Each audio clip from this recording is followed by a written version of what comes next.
On the streets of Kabul, countless vendors are out to sell, but no one is buying. In Afghanistan's first days without foreign forces, the cost of basic goods is swelling, the national currency is plummeting, and the economy is at a standstill. And it's now the Taliban's job to fix it. Elsewhere in the capital, bank lines stretch down the block. All prices have risen, and we cannot buy anything, and people have a big economic problem because the banks are closed and the market conditions are not good. There are no job opportunities and no one afford to buy anything. Mustafa is a reporter with TRT World, Turkey's national broadcaster, and is in Kabul. Brimming, and there seems to be a lot of frustration on this.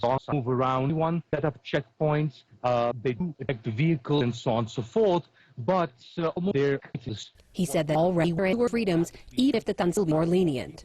There are as there were before, but it's quite muted. They're not in restaurants, for example. They're usually men. But that isn't to say the Taliban are, at least in Kabul, have taken a harsher tone towards women. They're quite tolerant of them. And in fact, if you speak to some leaders, especially the younger leaders who are more educated, they do believe in rights for women. But as with anything, there isn't just one Taliban. There are many Taliban. For those that back the Taliban, there is joy. Last night in Kandahar, cell phone footage showed fireworks celebrating the takeover. Today, Taliban fighters drove U.S. armored vehicles through the city's streets. In the southeastern Afghan city, residents held a mock funeral procession with coffins draped in the flags of U.S. and NATO powers.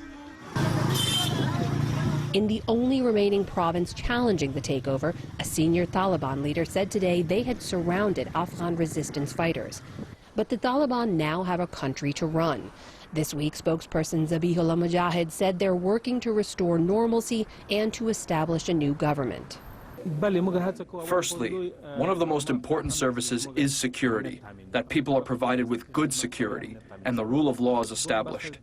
Initial works have also begun in the banking sector and have started their services. In the media sector, we have also ensured that the system is running. We hope that the government is announced soon and everything gets back to normal. Back in Washington, Secretary of Defense Lloyd Austin told reporters the government is transitioning from a military mission to a diplomatic one.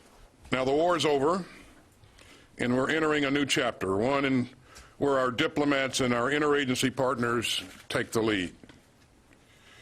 We're part of an urgent team effort